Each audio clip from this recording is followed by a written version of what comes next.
கண்ணெதிரே தோன்றினாள். நீ கம்ப்ளீட்டா இப்படி மாறுவேன்னு நான் கற்பனையில கூட நினைச்சு பார்க்கல. நான் எப்படி உன் மேல உண்மையா காதல் வச்சிருந்தேனோ அதே மாதிரிதான் நீயும் இருப்பேன்னு நான் நினைச்சேன்.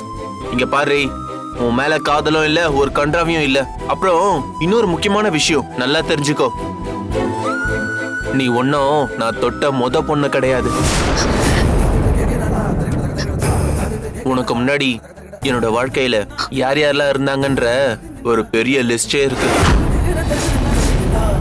அப்புறம் உனக்கு இன்னொரு முக்கியமான விஷயம் சொல்லட்டுமா? அந்த லிஸ்ட்ல உன் அக்கா சக்தியும் இருந்தா.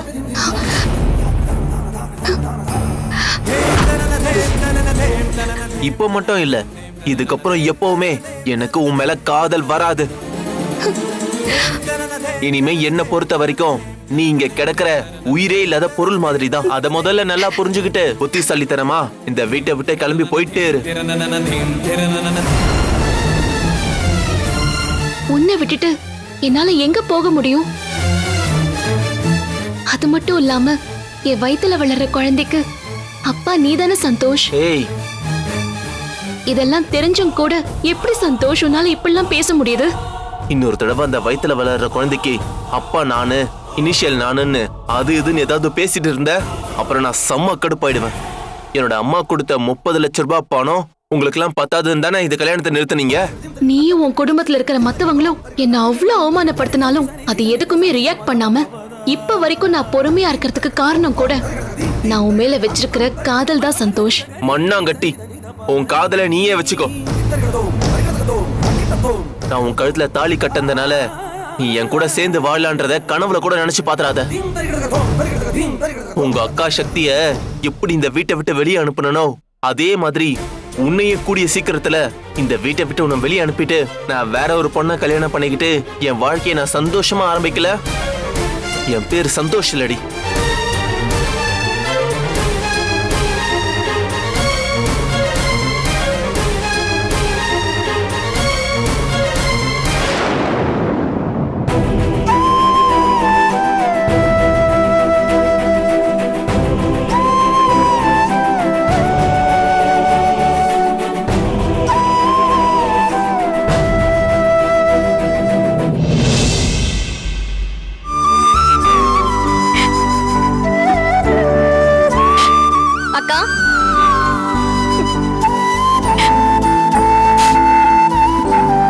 என்னக்கா பண்ணிட்டு இருக்கீங்க இங்க?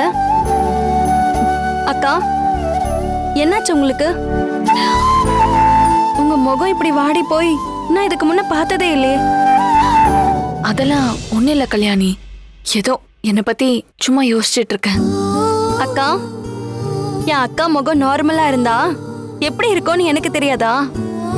நீங்க எதையோ நினைச்சு ரொம்ப ஃபீல் பண்றீங்க. எதை பத்தியும் நீங்க ரொம்ப யோசிச்சுட்டு இருக்கீங்க. நான் உங்க தங்கச்சி தானே, எதுவா இருந்தாலும் என்கிட்ட சொல்ல மாட்டீங்களா? இல்ல கல்யாணி, இப்போ டீ கான்ட்ராக்ட் வேலையும் கையை விட்டு போயிடுச்சு.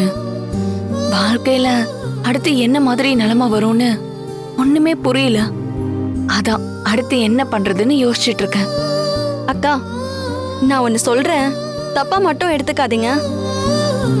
உங்களுக்கு ஞாபகம் இருக்கா, அன்னைக்கு அப்பா பாயாசத்துல விஷத்தை கலந்து வீட்ல இருக்க எல்லாருமே அதை குடிச்சிட்டு சாகணும்னு நினைக்கிறப்போ நாங்க என்ன பண்ணணும்னே தெரியாதப்போ நீங்க தான் கடவுள் மாதிரி வந்து எங்களை காப்பாத்துனீங்க. இதே மாதிரிதான் வாழ்க்கையில அடுத்து என்ன பண்ணணும்னு தெரியாம நாங்க முழிச்சிட்டு இருந்தோம்க்கா. ஆனா அதுக்கப்புறமும் அந்த ஆண்டவன் ஒரு நல்ல வழி காட்டல. அதே மாதிரி தான்க்கா இதுவும். நீங்க எதுவும் கவலைப்படாதீங்க. உங்களோட நல்ல மனசுக்கு நிச்சயமா எதுவும் தப்பா நடக்காது. எல்லாமே நல்லதா தான் நடக்கும். கல்யாணி, சும்மா சொல்லக்கூடாது. நீ வயசுல சின்னவளா இருந்தாலும் உலகத்தை நல்லா புரிஞ்சு வச்சிருக்க. உன்னை பார்த்தா எனக்கு ரொம்ப பெருமையா இருக்கு. அப்புறம் இன்னொரு முக்கியமான விஷயம், தப்பி தவறி கூட நம்ம அம்மா அப்பா கிட்ட சக்தி அக்கா அப்படி தனியா உட்காந்து ஃபீல் பண்ணிட்டு இருக்குன்னு அவங்க கிட்ட வளரிடாத. அவங்களுக்கு தெரிஞ்சா ரொம்ப வருத்தப்படுவாங்க. ஏங்கா, இதெல்லாம் நீங்க சொல்லணுமா? அப்பா அம்மாவை பத்தி எனக்கு நல்லாவே தெரியும். உங்களை பத்தியும் எனக்கு ரொம்ப நல்லாவே தெரியும். நான் அதெல்லாம் எதுவுமே சொல்ல மாட்டேன்.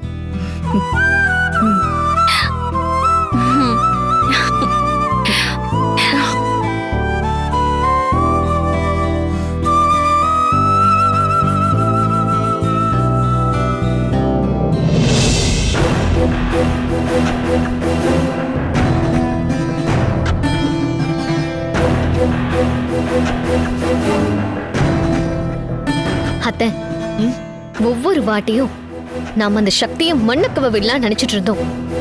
ஆனா எல்லாமே தலைகீழ நடந்துட்டு இருக்கு. ஆமா அனிதா,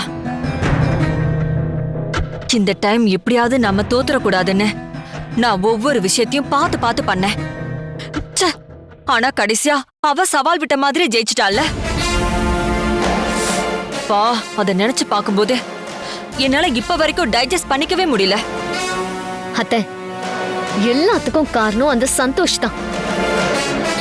போயும் போயும் அவன் ஏன் அந்த காயத்ரி கூட இப்படி ஒரு கேடு கிட்ட வேலையை செஞ்சான்? ச்சே, நான் இத கொஞ்சம் கூட எதிர்பார்க்கல. இப்ப பாருங்க, இதையே சாக்கா வச்சுக்கிட்டு அந்த அண்ணன் காவடியில பிறந்த அந்த காயத்ரி இந்த வீட்டுக்கு மருமகளா வந்துட்டா. ஃபியூச்சர்ல நான் சிவா ஒய்ஃபா வந்தா எனக்கும் அவளுக்கும் என்ன வித்தியாசம் இருக்கு? அவளும் உங்க மருமக, நானும் உங்க மருமக. ச்சே, யோசிச்சு பார்க்கவே எனக்கு அருவருப்பா இருக்கு. அனிதா, இப்ப எனக்கு என்ன பண்றதுன்னே தெரியல. இந்த கல்யாணத்தை நடத்திடலான்னு நானும் என்னென்னமோ பெருசா பிளான் பண்ணேன். ஆனா எல்லாமே வேஸ்டா போயிடுச்சு. போதா குறைக்க இப்ப ஒரு பெரிய சிக்கல் வேற ஸ்டார்ட் ஆயிடுச்சு. இதுக்கப்புறம் என்னத்த பெரிய சிக்கல் வரப்போகுது? இல்ல அனிதா, இத்தனை நாளா நம்ம காயத்ரி கர்ப்பமா இல்ல, அவ அந்த சக்தி கூட சேர்ந்து நடிக்கிறான்னு தான் சொல்லிட்டு இருந்தோம். ஆனா இப்ப அவ திடீர்னு எனக்கு மயக்கம் வருது, வாந்தி வருது, தலை சுத்துதுன்னு அப்படி இப்படின்னு ஓவரா சீன் போட்டான்னு வை. இப்படியே போயிட்டு இருந்துச்சு. இது வேலைக்காகாது அனிதா. ஏன் அத்தை நடக்காது? அப்படி ஏதாவது நடந்துச்சுன்னா இந்த காயத்ரி உங்க புது மருமக தானே? அப்படியே எல்லாரையும் கூப்பிட்டு போரறிய வளகாப்பெல்லாம் பண்ணி தாம் தூம்னு திருவிழா மாதிரி கொண்டாட வேண்டியதானே? உங்க வீட்டுக்கு வாரிசு வர வரப்போகுது. அப்ப நீங்களும் பாட்டி ஆயிடுவீங்கல்ல? அனிதா, முதல்ல வாய மூடு. தயவு செஞ்சு உன் வாயால மட்டும் அப்படிலாம் எதுவும் சொல்லாத. என் புள்ள வாரிச வயித்துல சுமக்கிறதுக்கு ஒரு தகுதி வேணும். என்னத்த பண்றது? இந்த வீட்டுக்குன்னு ஒரு ராசி இருக்கே. இந்த வீட்டு முதலாளிங்க வேலைக்காரி மாதிரி இருக்காங்க. வேலைக்கு வரவங்க எல்லாருமே முதலாளி மாதிரி இருக்காங்க. அதுலயும் கால் மேல கால் போட்டு நம்மளையே வேலை வாங்க ஆரம்பிக்கிறாளுங்க. அத்தை, நம்மளோட இந்த நிலைமைக்கு காரணம் உங்க புள்ள சந்தோஷ் தான். இதுக்கப்புறம் இந்த வீட்டுல நடக்கிற எதையுமே நம்மளால மாத்தவே முடியாது. இல்ல அனிதா, பழைய மாதிரி எல்லாத்தையுமே மாத்தணும். எப்படியாச்சும் அவளோட கர்ப்பத்தை நம்ம கழிச்சே தீரணும். அதுவும் இன்னும் 2 நாள்ல அவளுக்கே தெரியாம அவ கர்ப்பத்தை நம்ம கழிச்சே ஆகணும்.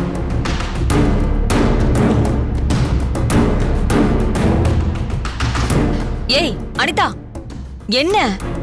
நான் எவ்வளவு சீரியஸா பேசிட்டு இருக்கேன், நீ என்னடானா எதையோ யோசிச்சுட்டு இருக்க? இல்ல அத்தை, நீங்க சொன்னதை நான் மைண்ட்ல கால்குலேட் பண்ணிட்டு இருந்தேன். எப்படி இதை இம்ப்ளிமெண்ட் பண்ணலான்னு. என்கிட்ட ஒரு சூப்பர் ஐடியா இருக்கு. இதை நான் பாத்துக்கிறேன். இனிமே நீங்க இதை பத்தி எதுவும் யோசிக்காதீங்க. நீங்க ஃப்ரீயா விடுங்க அத்தை. இன்னும் 2 நாள்ல அவ வயித்துல ஒண்ணுமே இல்லாம ஆக்க வேண்டியது என்னோட பொறுப்பு. அனிதா, நீ நிஜமாதான் சொல்றியா? என்ன அத்தை, எனக்காக நீங்க எவ்வளவோ ரிஸ்க் எடுத்து என்னென்னவோ பண்ணிருக்கீங்க. உங்களுக்காக இந்த ரிஸ்க கூட நான் எடுக்க மாட்டேனா? இங்க பாருங்க, இந்த மேட்டரை நான் பாத்துக்கிறேன். நீங்க ஒண்ணும் கவலைப்படாதீங்க.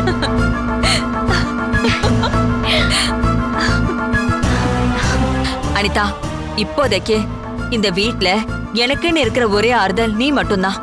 நீ மட்டும் இல்லைன்னு வையேன், எனக்கு பைத்தியமே பிடிச்சிரும். ரொம்ப தேங்க்ஸ் அனிதா.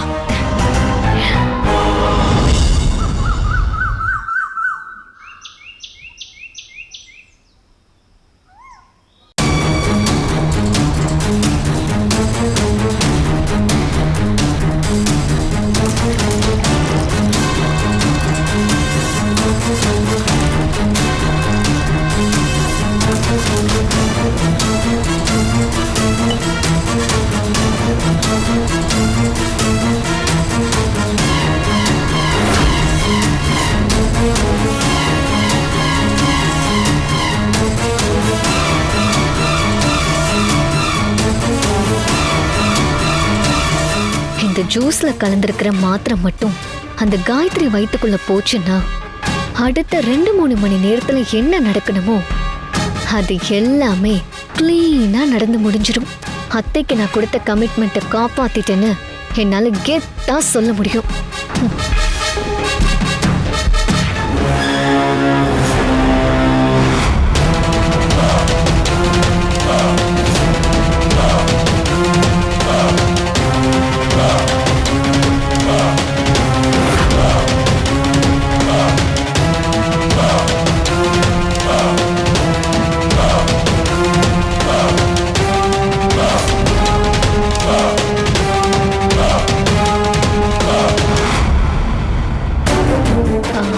காயத்ரி,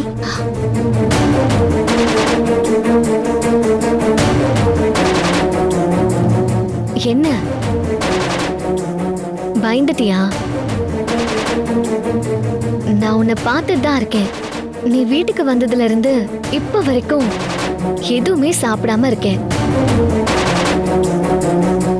நீ தனியாளா இருந்தா கூட பரவாயில்ல, இப்போ உன் வயித்துல இன்னொரு உயிர் இருக்கு.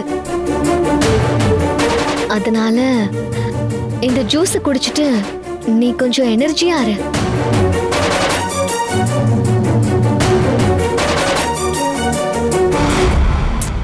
ஏய், என்ன காயத்ரி யோசிக்கிற? இங்க பாரு, என்னோட அத்தைக்கும் என்னோட மம்மிக்கும் எல்லாருக்கும் உன் மேல கோவம் இருக்கு. ஆனா நான் அந்த மாதிரி இல்ல. இந்த வீட்ல நான் ரொம்ப ஜாலியான பொண்ணு. ஆக்சுவலி உன்னை பார்க்கறதுக்கே ரொம்ப பாவமா இருந்துச்சு.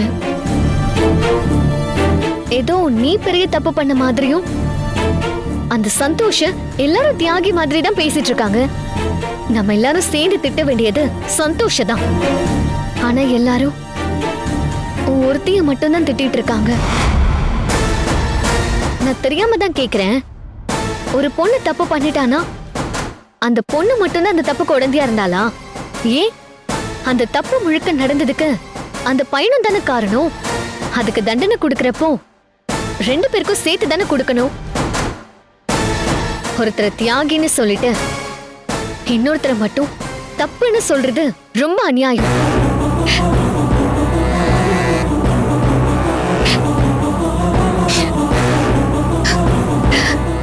இப்ப நீ எதுக்கு அழற? நான் தான் இருக்கேன்ல.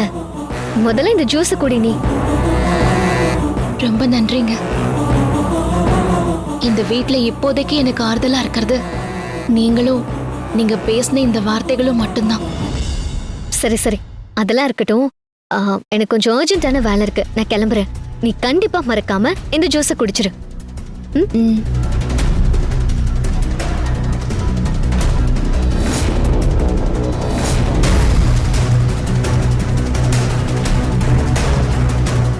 சீக்கிரமா குடிடி. உன் வயித்துல இருக்கிற கருவை கலைக்க தாண்டி நான் இந்த ஜூஸ் போட்டு கொடுத்துருக்கேன். நீ இந்த ஜூஸை குடிக்கணும், கரு கலையணும். உன்னை இந்த வீட்டை விட்டே அடிச்சு துரத்தணும். இதாண்டி எனக்கு இருக்கிற டாஸ்கே. உன் லெவலுக்கெல்லாம் இந்த குடும்பத்துல அவ்வளவு சீக்கிரம் வாழ விட்டுருவேனா என்ன?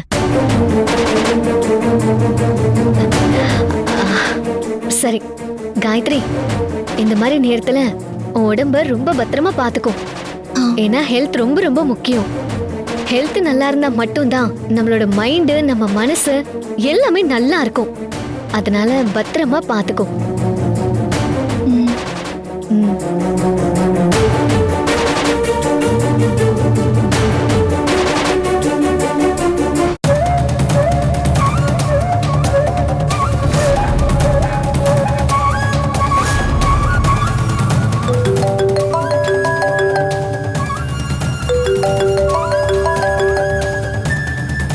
சக்தி அக்கா தான் கால் பண்றாங்க.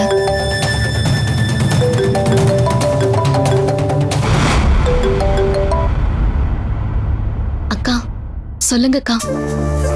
எப்படி இருக்க காயத்ரி? அங்க எதுவும் பிரச்சனை இல்லைல்ல? பரவாயில்லக்கா, ஏதோ இருக்கேன். லைஃப்ல ரொம்ப பெரிய தப்பு பண்ணிட்டேன்னு நினைச்சு ஒரு மாதிரி கில்ட்டியா இருக்கு. என்னால யாருக்குமே நிம்மதி இல்லக்கா. காயத்ரி, முதல்ல இப்படி நெகட்டிவா பேசுறத நிப்பாட்டு. நீ வயித்துல ஒரு குழந்தைய சுமக்க ஆரம்பிச்சிட்ட. நீ என்னென்ன நினைக்கிறியோ அது எல்லாமே வயித்துக்குள்ள இருக்கிற உன் குழந்தையும் பாதிக்கும். அதனால எப்பவுமே பாசிட்டிவா யோசி. சரிக்கா. அப்பா எப்படி இருக்காரு? பரவாயில்லையா? அவர் முகத்தை பார்க்கவே எனக்கு ரொம்ப கஷ்டமா இருக்குக்கா.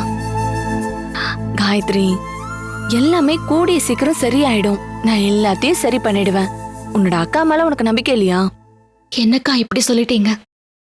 நீங்க இல்லைன்னா எனக்கு இந்த வாழ்க்கையே இல்ல. என் ஃபீலிங்ஸையும் சிச்சுவேஷனையும் யாருமே புரிஞ்சுக்காம இருந்தப்போ எனக்கு பெரிய ஆறுதலா இருந்தது.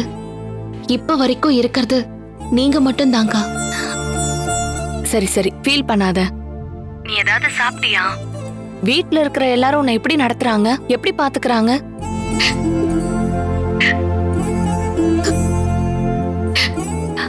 ஏய் காயத்ரி, என்னாச்சு? ஏன் அழுவுற? அது ஒண்ணும் இல்லக்கா, விடுங்க. இல்ல, நீ எதுவா இருந்தாலும் சொல்லு. அப்பதானே என்னன்னு எனக்கு தெரியும். அக்கா, சந்தோஷ் என்ன உண்மையாவே லவ் பண்ணலக்கா. அவன் தொட்ட முதல் பொண்ணு நான் இல்லையாக்கா. இந்த வீட்ல இருக்கிற குப்பை தொட்டியும் நானும் ஒண்ணா.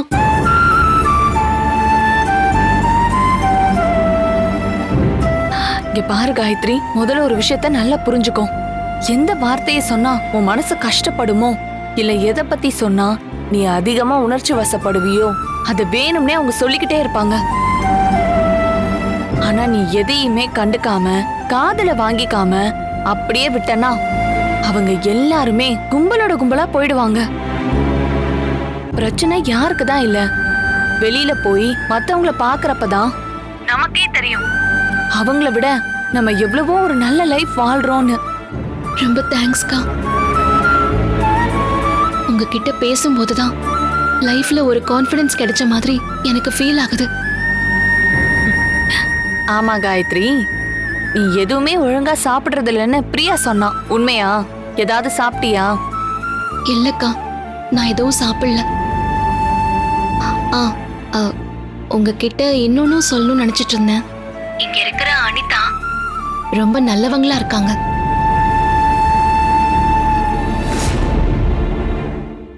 அவங்க ரொம்ப அன்பா பேசி எனக்கு ஜூஸ்லாம் கொடுத்துட்டு போனாங்க. இப்பதான் அதை குடிக்க போறேன்.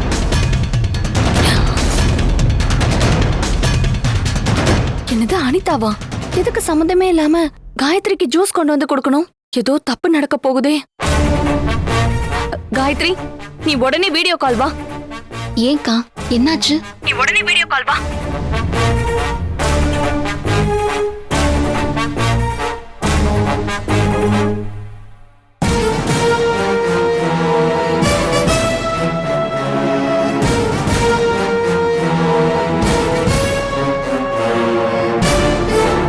அக்கா சொல்லுங்கக்கா. காயத்ரி, அனிதா உனக்கு கொண்டு வந்தால ஒரு ஜூஸ், அந்த ஜூஸை காட்டு.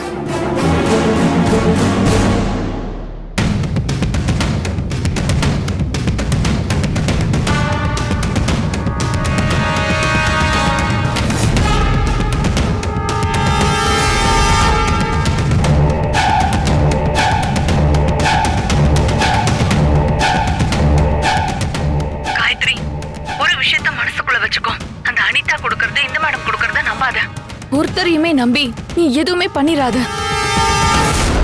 நீ அந்த சந்தோஷம் முழுசா நம்புன. ஆனா அவன் இப்போ எப்படி பேச ஆரம்பிச்சிருக்கான்னு பார்த்தல்ல? அதே மாதிரிதான் அந்த வீட்ல இருக்கக்கூடிய ஒவ்வொருத்தரும் ஒவ்வொரு மாதிரி இருப்பாங்க. உன் வயித்துல இருக்கிற குழந்தைய கலைக்கிறதுக்கு அவங்க ஏதாவது ஒரு பிளான் பண்ணிருப்பாங்க.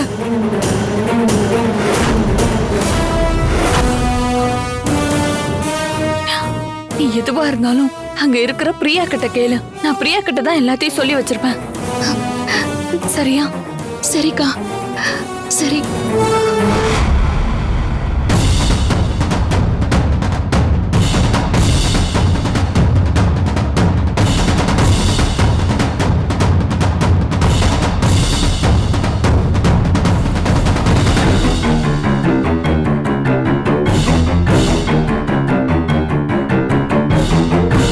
என்ன நினைச்சிட்டு இருக்கீங்க? ஏன் இப்படி மனசாட்சியே இல்லாம பண்றீங்க? உங்க வீட்டு பொண்ணா இருந்தா இப்படிதான் பண்ணுவீங்களா? ஏய்,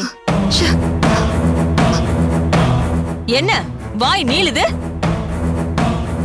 நீ பண்ண காரியத்தை மட்டும் என் பொண்ணு பண்ணியிருந்தான்னு வையேன், அங்கேயே அவ கழுத்தை அறுத்து போட்டிருப்ப. காயத்ரி, நீ ரொம்ப எமோஷனல் இருக்கிறதுனால தான் இப்படியெல்லாம் கத்திட்டு இருக்கேன். நீ போய் ரெஸ்ட் எடு, எல்லாமே சரியாயிடும். என்ன நடிக்கிறியா? உன்னை நான் எவ்வளவு நம்பினேன், ஆனா நீ இப்படி ஒரு கேவலமான காரியத்தை பண்ணுவேன்னு நான் நினைச்சு கூட பார்க்கல. காயத்ரி, நீ என்ன சொல்ல வரேன்னு எனக்கு சுத்தமா புரியல. நீ ஏதோ டென்ஷன்ல இருக்க, அதனால திட்டிட்டேன். நான் எதுவும் மனசுல வச்சுக்கல. இப்போ உன்னை பார்த்தாவே ரொம்ப டயர்டா இருக்கேன். நான் ஜூஸ் குடிக்க சொன்னேனே, குடிச்சியா? எதுக்கு? என் வயித்துல இருக்கிற கருவை கலைக்கிறதுக்கா?